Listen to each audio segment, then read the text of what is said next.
اب میڈو کے ساتھ ہی رہتا تھا۔ پھر ایک دن ڈائسو کو وہ ریسٹورینٹ مل جاتا ہے جس کا کھانا اس نے 15 سالوں تک کھایا تھا۔ وہ وہاں کے ڈیلیوری بوائے کا پیچھا کرتا ہے اور وہ وہاں پہنچ جاتا ہے جہاں وہ 15 سالوں تک قید رہا تھا۔ یہ ایک پرائیویٹ جیل تھی جہاں لوگ جیل کے مالک کو پیسے دے کر اپنے کسی بھی دشمن کو قید کرواتے ہیں۔ یہاں بہت سارے رومز تھے جن میں بہت سارے قیدی قید تھے۔ ڈائسو سے پوچھتا کہ تم نے مجھے قید کیوں کیا تھا؟ وہ اسے بہت مارتا ہے لیکن وہ پھر بھی اس آدمی کا نام نہیں بتاتا جس کے کہنے پر اس نے ڈائسو کو قید کیا تھا۔ ڈائسو اسے باندھ کر اس کی ایک ایک دانت باہر نکالنا شروع کر دیتا لیکن پھر وہ آدمی بول ہی پڑتا ہے اور بتاتا ہے کہ میں نے کبھی اس شخص کا چہرہ نہیں دیکھا۔ وہ کہتا ہے کہ میں نے ایک بار اس کی کال ریکارڈ کی تھی۔ ڈائسو اس ریکارڈنگ کو لے کر وہاں سے جانے لگتا ہے۔ پھر یہاں کچھ گنڈے آ جاتے ہیں جن سبھی کو وہ خوب پیٹتا ہے اور اسی چکر میں وہ خود بھی کافی زخمی ہو جاتا ہے اور وہ سڑک پر گر جاتا ہے۔ تبھی وہاں ایک آدمی اسے اٹھاتا ہے، وہ اسے ٹیکسی میں بٹھا کر اسے میڈو کے پاس لے جانے کو کہتا ہے۔ یہاں پتہ چلتا ہے کہ وہ آدمی ڈائسو کو جانتا تھا اور اسے یہ بھی پتا تھا کہ وہ میڈو کے ساتھ رہ رہا ہے۔ وہ یہ سب دیکھ کر حیران تھا لیکن اس کی حالت بہت خراب تھی، وہ کچھ بھی نہیں کر پاتا۔ اب وہ میڈو کے پاس سے جاگتا ہے۔ میڈو نے اس کے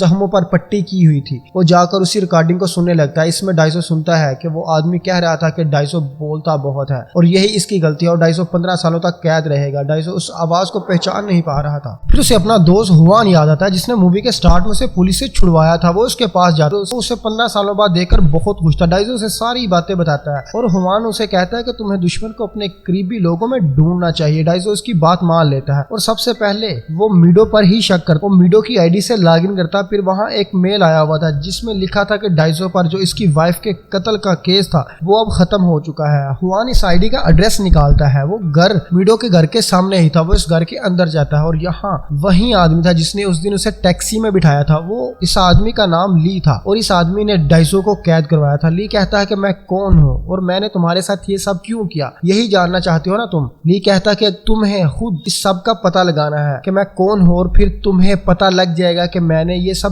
کیوں کیا۔ لی سے کہتا ہے کہ میں تمہیں 5 دنوں کا ٹائم دیتا ہوں کہ تم میرے بارے میں سب پتہ لگاؤ، اگر تم ایسا نہ کر پائے تو میں میڈو کو مار دوں گا۔ اب ڈائسو کو غصہ آتا ہے اور وہ لی کا گلا پکڑ لیتا ہے اور اسے مارنے لگتا ہے۔ تب لی کہتا ہے کہ اگر تم مجھے مار دو گے تو تمہیں 15 سالوں کا جواب نہیں ملے گا۔ یہ سن کر ڈائسو سے چھوڑ دیتا ہے اور میڈو کے پاس بھاگ کر آتا ہے تو دیکھتا ہے کہ میڈو کو بہت سارے گنڈوں نے گھیر رکھا تھا اور یہ وہی گنڈے تھے جس کے ڈائسو نے دانت نکالے تھے اور اب یہ اپنا بدلہ لینے آئے تھے۔ وہ ڈائسو کو پکڑ کے اس کے دانت نکالنے لگتا ہے کہ تبھی اس سے لی کا کال آتا ہے۔ لی اسے ڈائسو کو چھوڑنے کے لیے بہت سارے پیسے دیتا ہے۔ پیسے لے کر وہ ڈائسو کو چھوڑ دیتا ہے اور جاتے ہوئے وہ ڈائسو کو ایک ڈنڈے سے مارتا ہے تو ڈائسو اسے دھمکی دیتا ہے کہ تو نے اپنے ان ہاتھوں سے میڈو کو چھوا ہے، میں تمہارے ہاتھ توڑ دوں گا اور تمہیں مار دوں گا۔ پھر ڈائسو میڈو کو وہاں سے لے کر نکل جاتا ہے اور اسے بتاتا ہے کہ اگلے 5 دنوں تک اگر میں نے لی کے بارے میں پتہ نہیں لگایا تو وہ تمہیں مار دے گا۔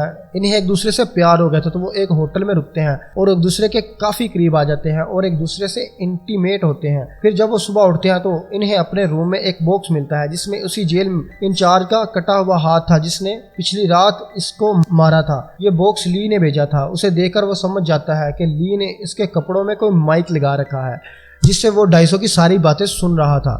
وہ ایک دکان پر جاتا ہے اور چیک کرنے پر اسے پتہ چلتا ہے کہ اس کے جوتوں میں ایک ٹرانسمیٹر لگا ہوا ہے اور اسی وجہ سے لی اس کی ساری باتیں سن رہا تھا۔ وہ اسے پھینک دیتا ہے۔ اب ڈائسو لی کے بارے میں پتہ لگانا شروع کر دیتا ہے۔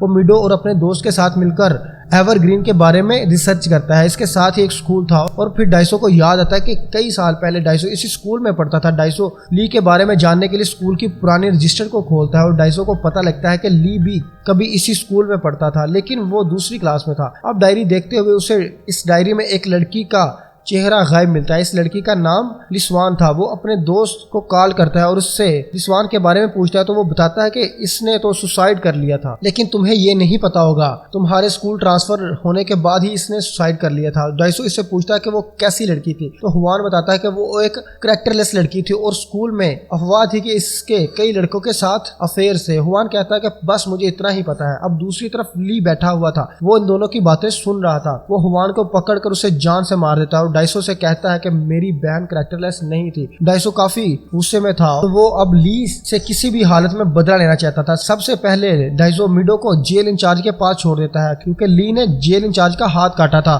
تو اب وہ بھی اس کا دشمن تھا، اس لیے وہ میڈو کو وہاں چھوڑ کر لی کی بہن کے بارے میں پتہ کرنے کے لیے وہاں سے نکل جاتا ہے۔ ڈائسو اسی اسکول میں واپسی آتا ہے اور اب اسے اپنی پرانی باتیں یاد آنے لگتی ہیں۔ اسے یاد آتا ہے کہ جس دن اس کا اسکول سے ٹرانسفر ہو رہا تھا، مطلب اس کا آخری دن تھا، اس دن اس نے لسوان کو اور اس کے بھائی کو ایک ساتھ روم میں دیکھا تھا. یہاں وہ دونوں بہن بھائی انٹیمیٹ ہو رہے تھے. اس نے یہ بات اپنے ایک دوست کو بتائی تھی اور اس سے کہا تھا کہ تم یہ بات کسی کو بھی نہ بتانا. ڈائسو کی یہاں پر یہی غلطی تھی کہ اس نے یہ بات اپنے دوست کو بتا دی اور جب وہ اسکول چھوڑ کر چلا گیا تو اس کے دوست نے یہ بات سب کو بتا دی اور یہ افواہ اتنی بڑھ گئی کہ سب کہنے لگ گئے کہ لسوان پریگننٹ ہے اور پھر اسی غم سے لسوان نے سوسائڈ کر لی. اب ڈائسو کو سب پتا تھا تو وہ واپسی آ کر یہ ساری باتیں میڈو کو بتا. تو میڈو کہتی ہے کہ چلو اب تمہیں پتا لگ چکا ہے کہ اس نے تمہیں قید میں کیوں رکھا تھا تو چلو اس کے پاس اور اس کھیل کو ختم کرو. لیکن ڈائسو کہتا ہے کہ یہ اتنی آسانی سے ختم نہیں ہو سکتا. پھر ڈائسو لی کے پاس جاتا ہے اور اسے کہتا ہے کہ تم نے ہائپنوٹائز کر کے میری ساری یادداشت مٹا دی اور پھر مجھے اپنے بارے میں پتا کرنے کو کہا. آخر تم نے ایسا کیوں کیا؟ لی کہتا ہے کہ میں نے تمہیں وہ بات نہیں بلوائی. تم بولتے بہت اور تمہاری ایک بولی بات پھر پھیلتی ہی چلے گی اور تمہاری وجہ سے میری بہن نے اپنی جان دے دی. تم بولتے بہت ہے اور یہ سب کچھ تمہاری زبان کی وجہ سے ہوا. اس لیے ہم نے تمہیں ہپنوٹائز کیا اور تمہاری یادداشت مٹا دی. وہ کہتا ہے کہ ہم نے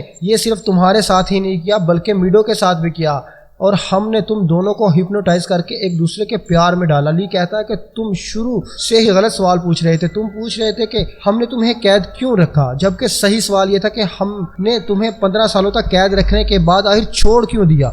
تب لی ڈائسو کو ایک باکس دیتا ہے جس میں سب سے پہلی امیج میں ڈائسو اس کی وائف اور اس کی بیٹی ہوتے ہیں. ڈائسو دوسری فوٹو دیکھتا ہے جو کہ اس کی بیٹی کی تھی اور پھر وہ جیسے آگے کرتا جاتا ہے اس کی بیٹی بڑی ہوتی جاتی ہے اور پھر آخر میں میڈو کی فوٹو تھی. مطلب میڈو اس کی اپنی ہی بیٹی تھی اور اس پہ لکھا تھا کہ جب تم ہنسو گے تو پوری دنیا تمہارے ساتھ ہنسے گی اور جب تم رو گے تو تم اکیلے ہی رو گے. اور تب اسے پتہ لگتا ہے کہ وہ اتنے دنوں تک جس لڑکی کے ساتھ پیار میں تھا وہ اس کی اپنی ہی بیٹی ہے اور یہ سب کچھ لی نے جان بوجھ کر ان دونوں کو ہپنوٹائز کر کے ان کے ساتھ کیا تھا تاکہ وہ اپنی بہن کا بدلہ لے سکے. ڈائسو کو غصہ آتا ہے اور وہ لی کو مارنے کے لیے اس کی طرف جاتا ہے اور لی کا باڈی گارڈ اسے کافی مارتا ہے اور اس کی جان لینے والا ہوتا ہے. لیکن پھر لی اسے آدمی کو ہی مار دیتا ہے اور اسے کہتا ہے کہ تمہارے رشتے کے بارے میں میڈو کو کچھ پتا نہیں ہے. تب دوسری طرف میڈو کو بھی ویسا ہی ایک باکس ملتا ہے اور ایک آدمی اسے کھولنے کو کہتا ہے تاکہ اسے بھی پتا چل سکے کہ وہ اپنے باپ سے ہی پیار کر رہی تھی. اب تبھی ڈائسو بھی میڈو کو فون کرتا ہے اور میڈو اسے بتاتی ہے کہ جیل انچارج مجھے ایک باکس کھولنے کو کہہ رہا ہے. ڈائسو میڈو سے کہتا ہے کہ چاہے کچھ بھی ہو جائے وہ باکس مت کھولنا. میڈو ڈائسو سے کہتی ہے کہ تم واپسی آ جاؤ مجھے یہاں بہت ڈر لگ رہا ہے. وہ کہتا ہے کہ جلدی آ جاتا ہوں. پھر ڈائسو لی کے سامنے گھٹنوں کے بل بیٹھ جاتا ہے اور کہتا ہے کہ وہ ساری میری غلطی تھی, پلیز تم میڈو کو کچھ مت بتاؤ. اور وہ کہتا ہے کہ میں نے تمہارے اور تمہاری بہن کے ساتھ بہت غلط کیا ہے, سزا مجھے ملنی چاہیے. میڈو کو سچائی مت بتانا. وہ اس کے سامنے بہت روتا ہے اور کہتا ہے کہ تم جو کہو گے میں وہ کروں گا. وہ اس کا کتا بن کر اس کے جوتوں کو چاٹنے لگتا ہے اور پھر ڈائسو لی کے سامنے ہی اپنی زبان کو کینچی کے ساتھ کاٹ دیتا ہے. پھر لی فون کر کے اس باکس کو کھلوانے سے منع کر دیتا ہے اور وہاں سے جانے لگتا ہے. اور پھر اسے وہاں پل یاد آتا ہے جب اس کی بہن سوسائڈ کر رہی تھی. اس نے اپنی بہن کو بچانے کی بہت کوشش کی تھی لیکن وہ اس کو بچا نہیں پایا تھا. پھر لی اپنے آپ کو گن سے شوٹ کر کے مار لیتا ہے. پھر ہم مووی کا اینڈ والا سین دیکھتے ہیں جس میں ڈائسو اسی لیڈی کے پاس آیا تھا جس نے اسے ہپنوٹائز کر کے اس کی ساری یادداشت مٹا دی تھی. ڈائسو اسے ایک لیٹر کے ذریعے اپنی یادداشت مٹا دینے کو کہتا ہے اور وہ ایسا ہی کرتی ہے. پھر جب ڈائسو جاگتا ہے تو وہ اکیلا ہی تھا اور میڈو اسے ڈھونڈتے ہوئے آتی ہے اور اسے گلے لگا لیتی ہے. پھر لگتا ہے کہ ڈائسو سب بھول چکا ہے لیکن پھر ساتھ ہی اس کی بھیانک ہنسی کے پیچھے ایک بھیانک سا دکھ دکھائی دیتا ہے کہ شاید نہیں. اور اسی کے ساتھ یہ مووی یہاں پر ختم ہوتی ہے. تو دوستو اگر آپ کو یہ مووی پسند آئی تو ہمارے چینل کو سبسکرائب کریں. Thank you for watching.